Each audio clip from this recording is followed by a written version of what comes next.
Hey everyone, Jamie here. Welcome to another episode of Flame Bearers Unedited. Unedited is our new series where we bring to you more voices of more elite women athletes. We heard you loud and clear. You want more stories. So Unedited is, you guessed it, a largely unedited video and podcast series on YouTube, as well as all podcasting platforms. It's unedited because we hit start, we play, we end the conversation. You're not going to see and hear a lot of the same production, bells and whistles that you have on previous episodes and seasons of Flame Bearers. We're doing this because we're hoping to get you more content faster. Let's jump in.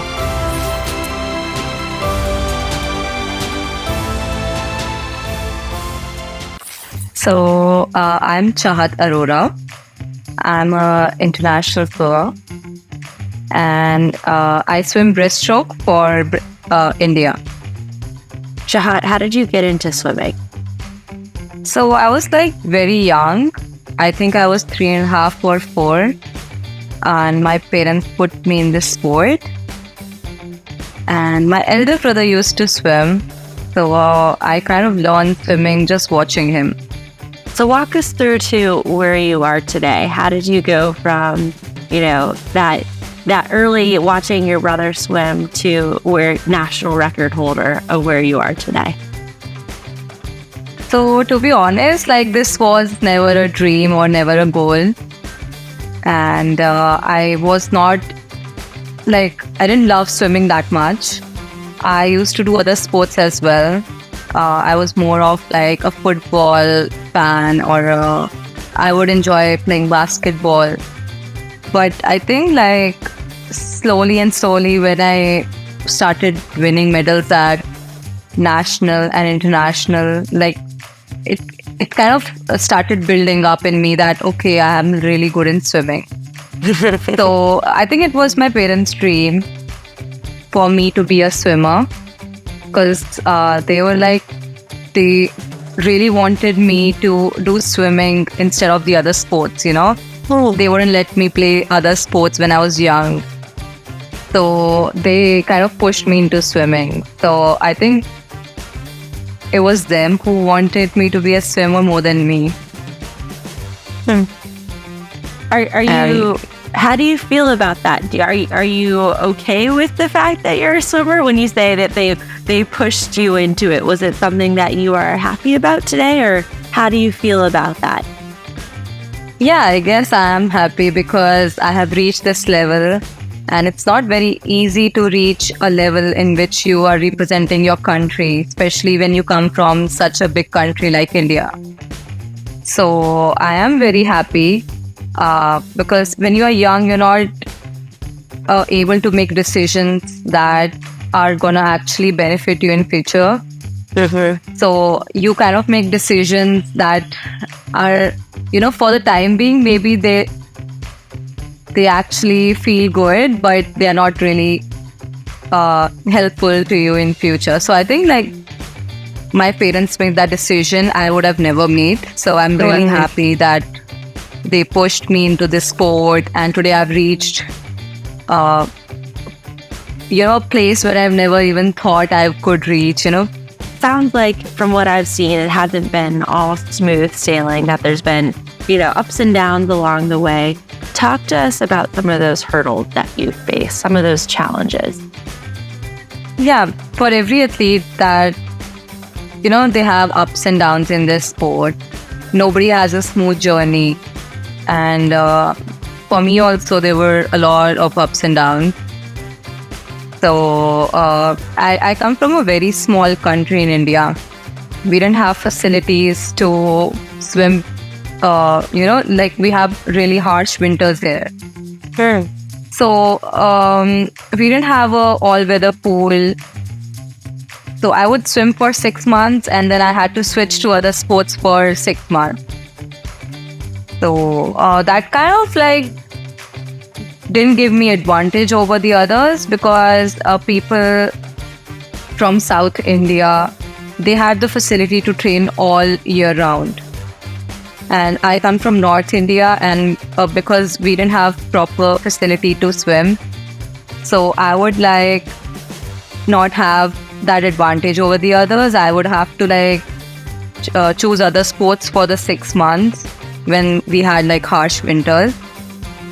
So yeah, this was like one of the major problems that I've faced in my career.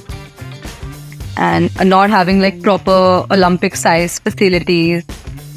I just got them like I would say 6-7 years ago when I went to Thailand and train over there with the other great swimmers from all over the world. So before that, I was just like struggling and, going through all these facility issues and proper coaching issues.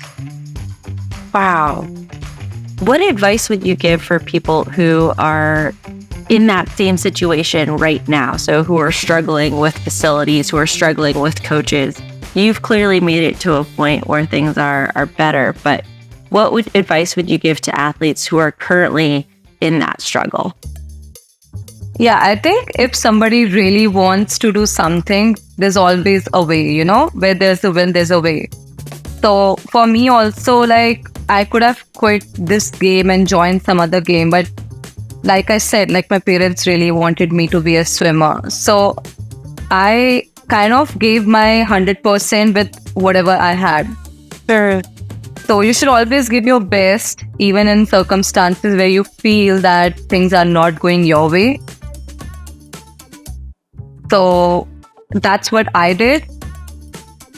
And I think it has given me really great results.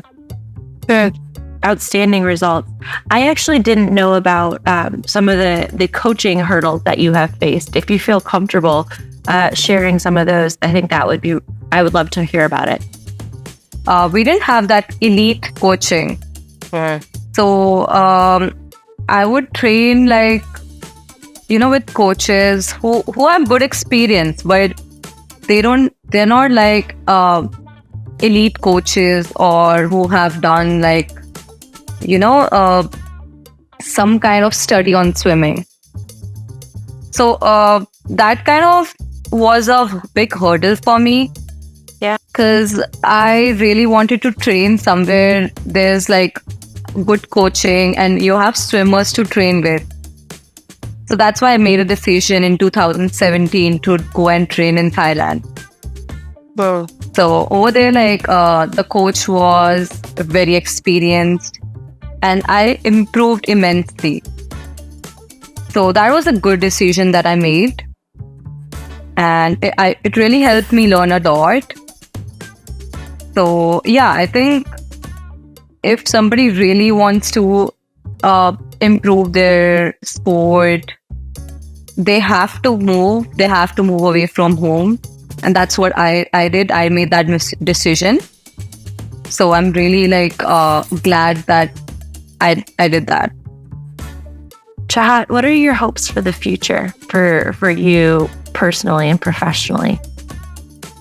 I think every athlete has this dream of being an Olympian, becoming an Olympian. That's what I dream of.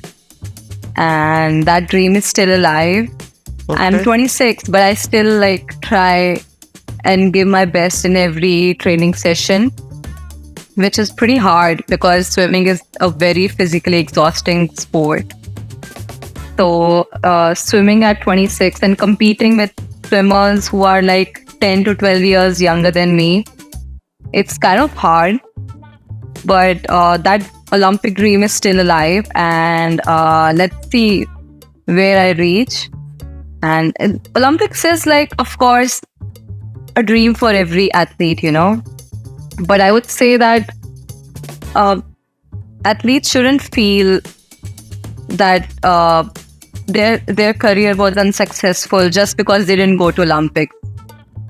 Like there's a lot more in every sport. It's more than just Olympics. Say more on that, because I think that's definitely a theme that I've seen is this quest for Olympic qualification, Olympic medals, but then many athletes are also intrinsically or internally motivated. So what are those other things that athletes should look for personal validation? I think everyone should just like work on getting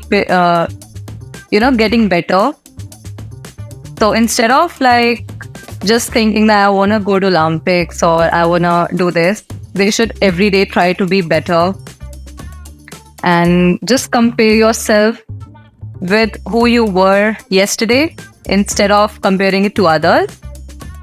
Because this like journey is yours. You don't have to compare yourself with others, or you don't have to like compare that, okay, I didn't make it to the Olympics, so it was like I didn't really achieve anything in this sport. It's not like that. Even like someone who is just like playing at school level and they are every day achieving small goals, I think that is also a big thing. But for now, I'm just focusing on being better every day.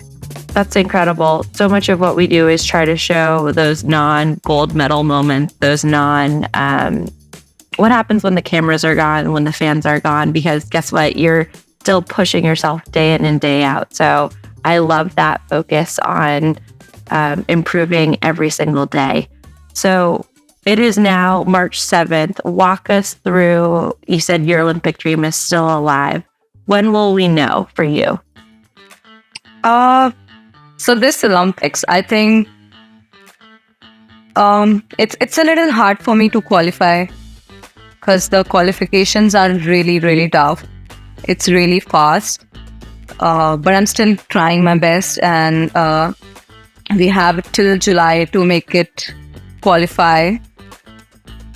So now it's March. I'm kind of like taking it slow right now because we have another 4 months and there's a lot of meets coming up. So I'm taking it slow and let's see how it goes. I'm not stressing much about it.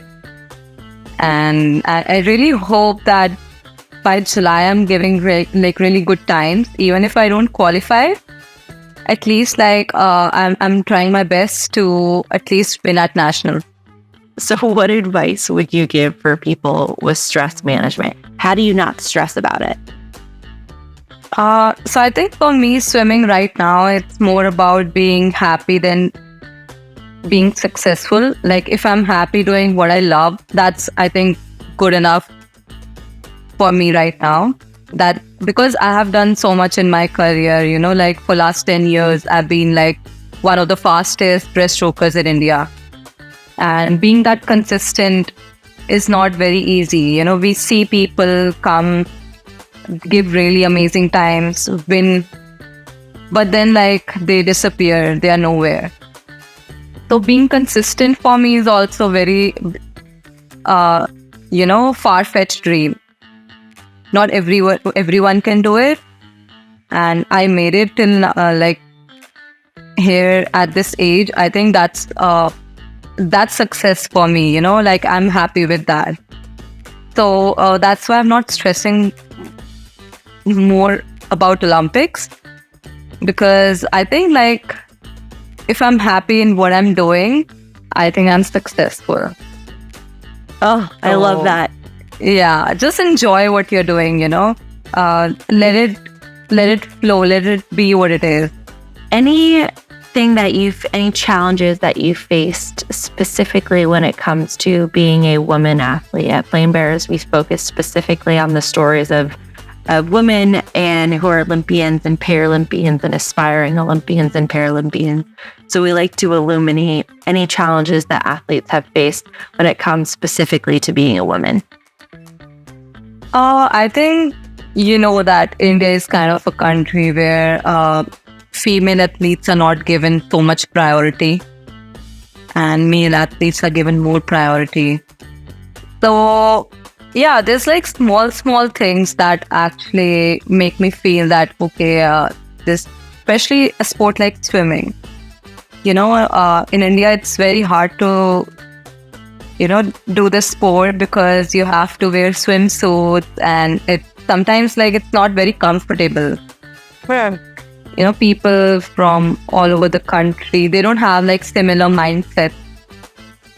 Some people are still very orthodox in this country. When you say that orthodox and people are uncomfortable, what does that mean? Yeah, like people are not really open about wearing swimsuits. So, like if someone from my family comes to see me, watch me swim, I would be a little uncomfortable. My family is like very open. They have put me in this sport. I'm not talking about my family, but there's like people, I don't know how to explain, but it's still a kind of a sport that people wouldn't put their daughters into just because they have to wear swimsuits that are small and a little revealing. Yeah. And thank you for being so explicit with me for someone who doesn't understand the context of your culture. So thank you. That's really interesting to me. So would they want their daughters to not swim, or would they want them to swim in something else entirely? I think they would like their daughters to choose another sport in which you can wear more like clothes that don't reveal so much, that keep your body like covered. So I'm not saying everyone is like that, but there are still people who have that kind of mindset. Sure, of course. That makes complete sense. What would you want to say to your younger self? You've accomplished so much. You've been consistent for, I think it's 10 years. You've achieved a national record. What would you want to say to your younger self looking back? Yeah, so I just want to tell myself that let people say whatever they want to say. Because like when I was young, like I'm pretty short. So I got that a lot, that you should choose another sport instead of swimming. Swimming is made for people who are tall, who are like huge, and you won't make it far, especially in a sprint event. So I got that a lot, that you should swim like long distance even, because sprinting is for tall people. So I got that criticism a lot. But I love sprinting. I'm a like born sprinter. So I didn't really it kind of affected me when I was young. But like as I kept growing, as I like won more medals, I got that confidence in me. But if I really want to tell something to my younger self, is that don't listen to anybody else. Just listen to yourself and believe in yourself. Your younger self would be so proud of everything that you have accomplished. Absolutely. Thank you. Thank you for tuning in to Flame Bearers Unedited. If you like what you're hearing, please leave us a positive review. If you want some behind the scenes content, follow us on social media. Your platform, your choice. We're on all of them. Lastly, make sure you subscribe to our newsletter at flamebearers.com. We'll catch you on our next episode.